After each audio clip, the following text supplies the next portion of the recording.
It's The Real News. I'm Aaron Matek. A recent piece on Alternet asked the question, is it true that not a single senator, even Bernie Sanders, cares about the Palestinian plight? The reason for this question is a letter recently sent to the UN complaining of an anti-Israel bias.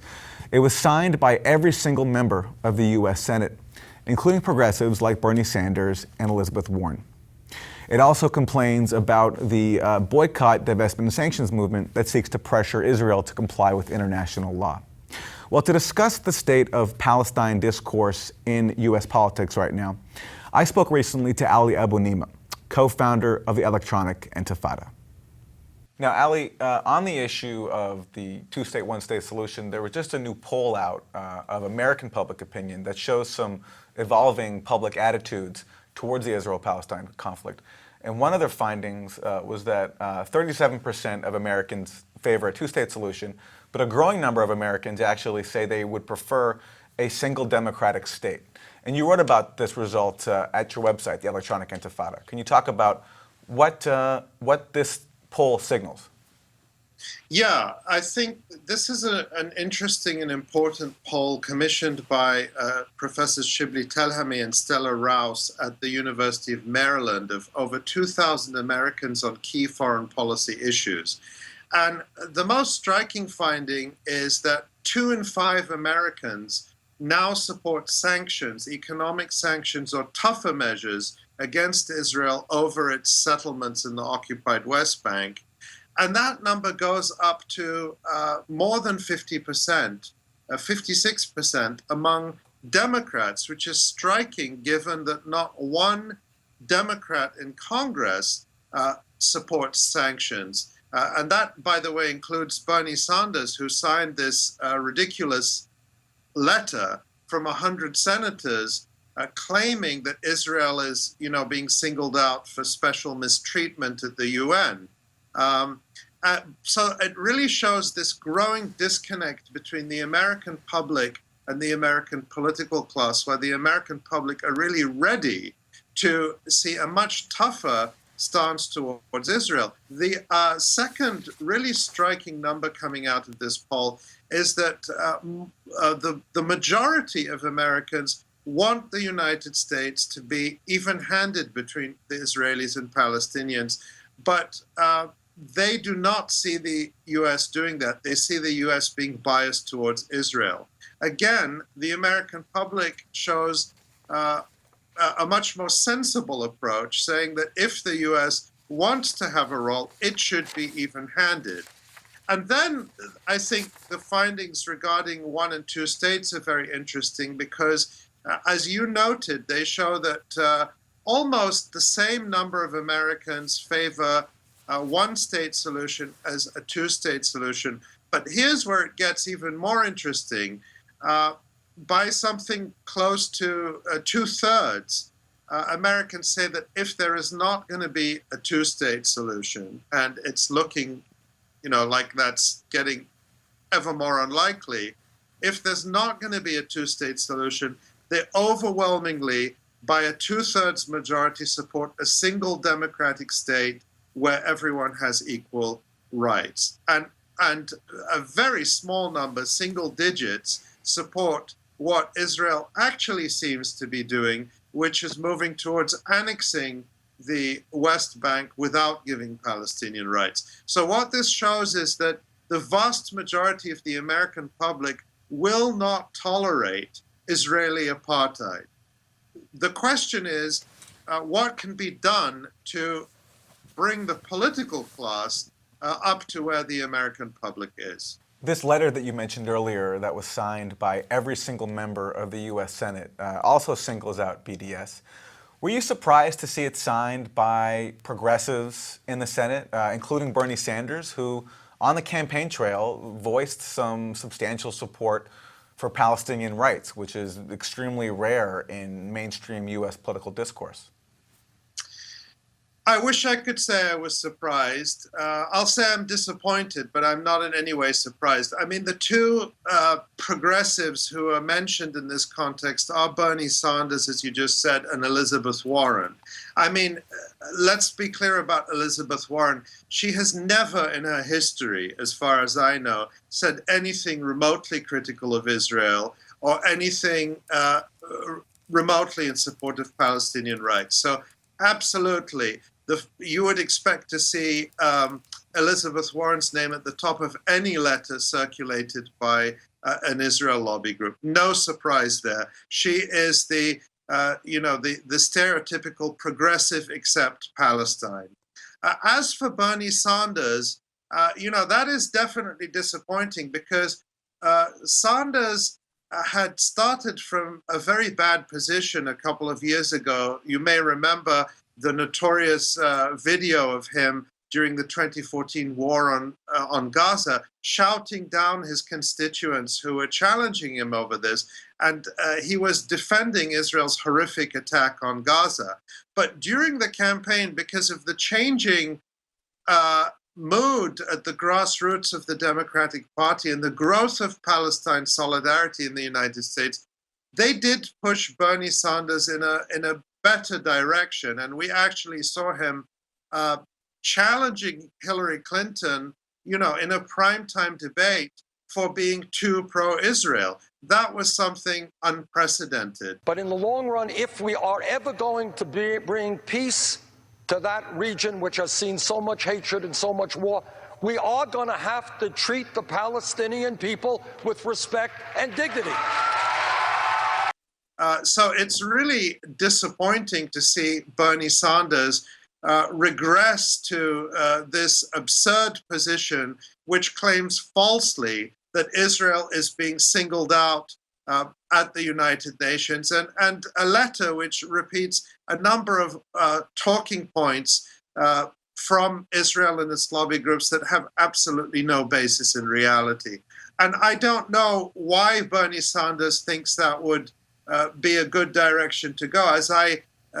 As we mentioned, that University of Maryland poll now shows that the majority of Democrats support sanctions on Israel, and Bernie Sanders is now running away from the base of the Democratic Party. I don't know if it's part of a quid pro quo with Tom Perez, the chair of the Democratic National Committee, who Bernie was competing against for that post, and then Perez appointed Sanders as his deputy. So maybe they made some quid pro quo there that Sanders would tone down any statements that are critical of Israel.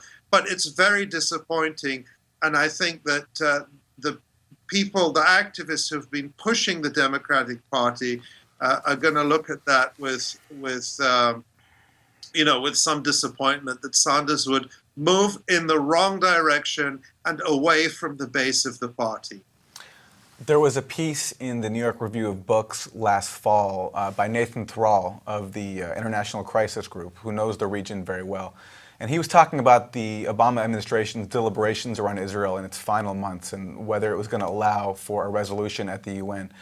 And he wrote that one consideration for the administration was just allowing something symbolic because they didn't want to push through something costly to donors of the Democratic Party. I wonder how big of a factor that is right now in Democratic politics, especially for all those jockeying for a presidential nomination slot in 2020. Well, it has to be a factor. And, in the last election cycle, we were presented with two models. There was the Hillary Clinton model, reliant on big donors and party apparatchiks and party bigwigs. And Hillary Clinton had received, or her political action committees supporting her campaign had received more than $6 million, I think it was, from Haim Saban, the Israeli-American billionaire who went on record publicly saying that his main concern was to influence American policy to be even more favorable toward Israel. And Haim Saban is a big donor to the Democratic National Committee. So that's one model. The other model was the Bernie Sanders model, which, said we're not going to be reliant on big donors. We're going to build a grassroots movement that, is built up with donations averaging $27. And that freed Sanders to challenge the establishment and to challenge the status quo and really to do far better than anyone expected. So the question now is, are we seeing Sanders signing up to the old Democratic National Committee model, which has so clearly failed? Finally, Ali, next month is the 50th anniversary of the Israeli occupation of the West Bank and Gaza Strip. As this occupation turns half a century old, what most concerns you right now about the situation on the ground in the occupied territories? What should concern us all is that, for 50 years, since 1967, in the West Bank and Gaza Strip, Israel has been able to rampage unchecked, whether it is its repeated massacres in Gaza and Israeli military officials have been making noises that they may, be getting ready to strike Gaza again at some point. They talk periodically about, they use this horrific euphemism, mowing the lawn. And in the West Bank, Israel's aggressive colonization, theft of Palestinian land for settlements. And all of this is possible because of the complicity of governments, first and foremost the United States, but let's not forget about the European Union and Arab regimes and many others as well, who are complicit with Israel's crimes. And in Gaza, the siege has reduced the society there to a desperate and very vulnerable condition where people are not even able to recover from the successive Israeli assaults. And now you have people, families, children, who are without electricity sometimes for 20 hours a day. Imagine your life without electricity for 20 hours a day. And this is entirely the product of Israel's policies and the international complicity with them. So I don't like to mark anniversaries like this. I like to spend all my time working to make sure there are no more anniversaries. And I think that the best way to do that is to escalate. Israel has made it very clear that the thing it fears most is an escalation of boycott, divestment, and sanctions, because people around the world are fed up of this, and they want to translate their support for the Palestinian struggle into real political action and pressure. It worked with apartheid South Africa. Boycotts work in America. People use boycotts all the time. This is a legitimate political tactic. Why should Israel be singled out for special impunity and exempt from any kind of pressure and activism? So that's the message that Palestinians are giving. Boycott, divest, sanction, show your solidarity with the prisoners. Tell Congress, by the way, one thing we didn't mention right now, in Congress, there is yet another effort to crush the Palestine solidarity movement, the so-called Israel anti-boycott bill.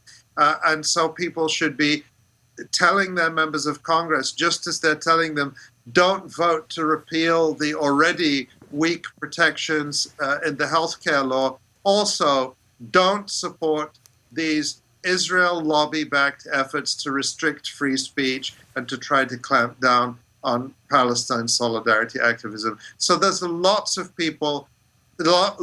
things people can be doing. Ali Abunimah, co-founder of the electronic Intifada, author of The Battle for Justice in Palestine. Ali, thank you. Thank you, Aaron. And thank you for joining us on The Real News.